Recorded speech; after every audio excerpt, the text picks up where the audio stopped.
them separately, it will flow more hunger than the rabbit stew does altogether. So either Mojang needs to change it so that these stews have a bit more going for them, or they're just going to see the positive movement. If you want to play Minecraft Survival like you had a challenge of, well, surviving, then Peaceful Mode is an obvious choice. So you thought. You see, even though this mode claims to remove all gamers' mobs, this fine seems to have slipped through the cracks.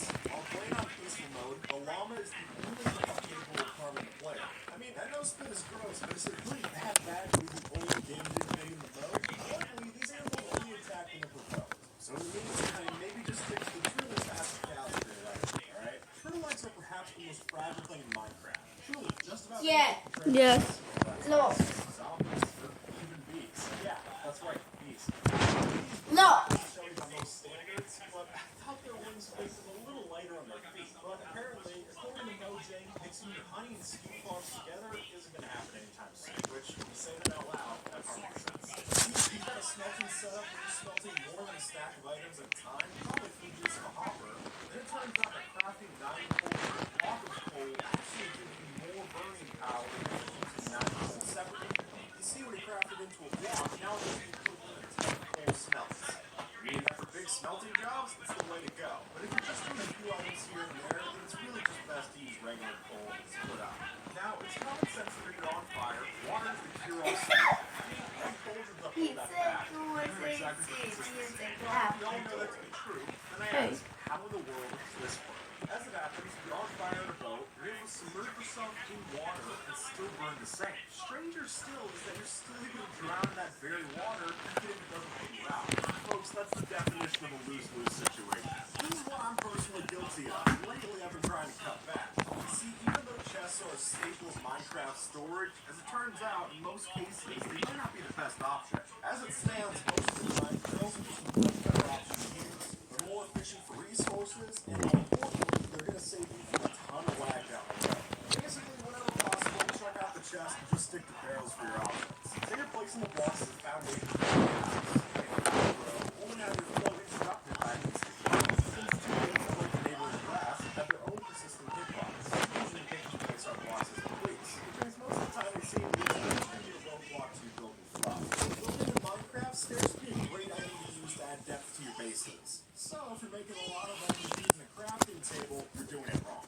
This one mostly applies to people who've been playing Minecraft since before the stone cutter was added in. Because as soon as you see how many blocks it can save you when applicable, it really is no reason not to use this. When you're crafting as many stairs as I do, it really does add up. So I'm glad to take my distance if you can. Laying out a redstone contraption can be tough work. Sometimes you try to put in all that hard work just to have it be broken because you placed it on a regular ground block. You see, if you're doing your redstone on a naturally occurring block, then it's just going to be a recipe for confusion. So instead, just call it build a contraption, which in turn makes the redstone easier to fix. As now you can just look at one part instead of the whole thing. Stop building your crop farms like this. Instead, you gotta do it like this. And that's not just personal preference, but it's actually coded into the game where the crops grow faster than the rows. Here's this problem, you should be building your farms as either alternating your crop rows, or leaving about one block of space in between. And no joke, because of this secret feature, you'll see an immense increase in your growth speed. And when you go to replant your next harvest, you'll want to keep that in mind. Accidentally crafting something is a bad time to involve in it. Because when you mistakenly craft another chest plate for your friend, that's a lot of value that you just lost from your friend. Now sure, you could smelt it in your furnace for a return. Folks, that's a rip-off in its own way. A full durability iron or gold chest plate, which costs 72 nuggets to craft, reduces down to 3 in the furnace. There, that just seems ridiculous. And it's definitely not worth the attempt. That's because though when you start at the new world, the wooden tools that you make at the beginning are quickly going to be outclassed. While that's to be expected, you should just throw away those duds as soon as they're done for. You see, when you're starting out, any resources that you have are a hot commodity. If you're not using your mostly broken wooden tools to smelt up other things in a furnace, you're doing it wrong. And plus, it's a bit more of a sentimental send-off than just blowing the face into a ditch. When you're getting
start a big project, most of us like have one tiny base camps that we can refer back to. Most of the time, there's nothing too complex going on. We have temporary storage, craft, and setup. But a key reminder to anyone who does this, as soon as you're done with the project, remember to take those out. Trust me, nothing quite takes away from the site of community and having a single toolkit left around. Before you start out building that perfect nether hub for you and your friends, you gotta keep something in mind, which is, as nice as it might look to use all the different blocks and wood types we're expecting to use in the world, there's that nearby gas, I just have a few things to say about that new hub.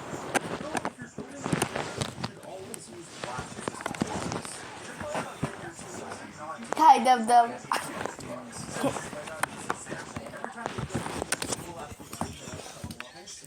Charger 6. My tablet 6. My tablet 6. No shit, Something sound cooler in theory than they are in execution. And I hate to say it, I think Frostwalker's in that bunch. Don't get me wrong, when it works and you're sprinting in time with the ice, it's great. But all it takes is one jump or a bit hesitation, and then that whole rhythm is due. Sure enough, once you're in the water, there's no way to reactivate the enchantment without finding another shoreline. And if you ask me, that grievance keeps this enchantment from being the real stable it could be. A long-standing is to actually craft 9 of the different materials into a bigger block. And for that reason, it's always a surprise to me that we can't do that with a netherwort block. Lord knows that I can take 9 of these and actually craft them into netherwort blocks, so why can't I undo the process? Way too many times putting a netherwort block in a crafting table and getting surprised as to why I don't get my netherwort back. And I've got a feeling I'm not the only one who does that. Few things in Minecraft are quite as much of an eyesore as a creeper hole. Look, it happens. Sometimes when you're fighting that creeper, it's just gotta explode. But even though that's a completely understandable mistake, you don't need to go leaving around the evidence everywhere. Everyone who's played on a multiplayer server knows one person who doesn't take the time to fill in creeper holes, or worse, doesn't even fill them in correctly. Just clean up the job and don't let the creepers get the best of your world.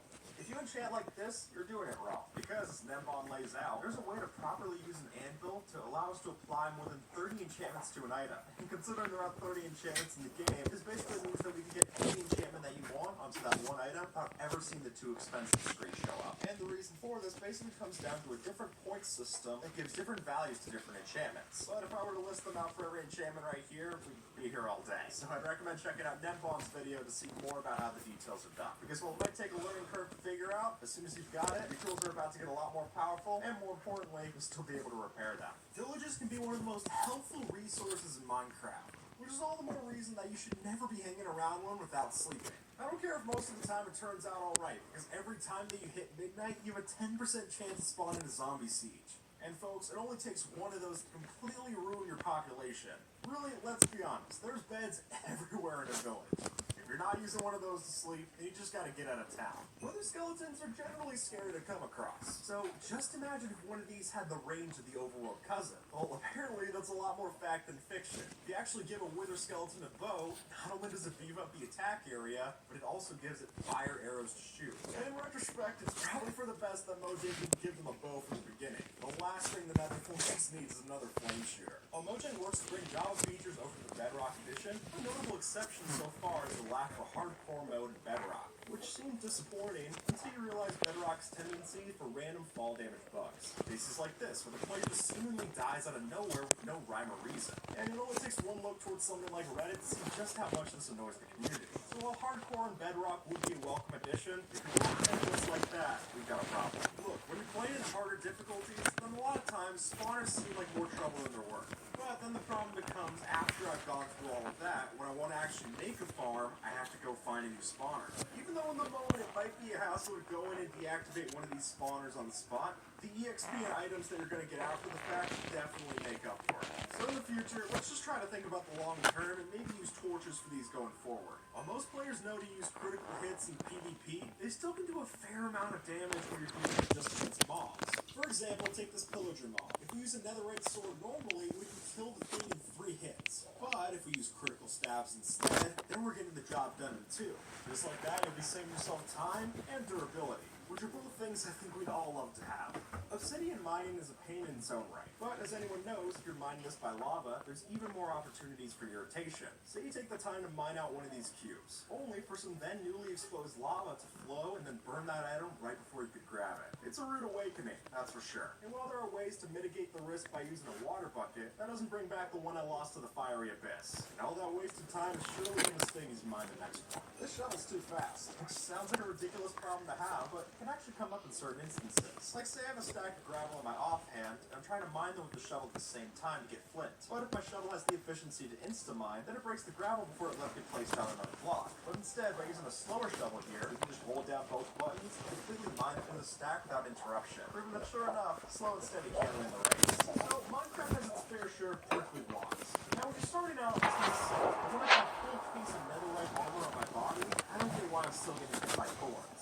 Granted, I don't think the barrier here should be just as simple as wearing armor. For example, if I'm wearing a leather helmet, I should still get poked on the rest of my body. If I've got diamonds on my chest, legs, and boots, I don't know why I'm getting hit as much. And it would make traveling through this forest biome a whole lot less of a pain.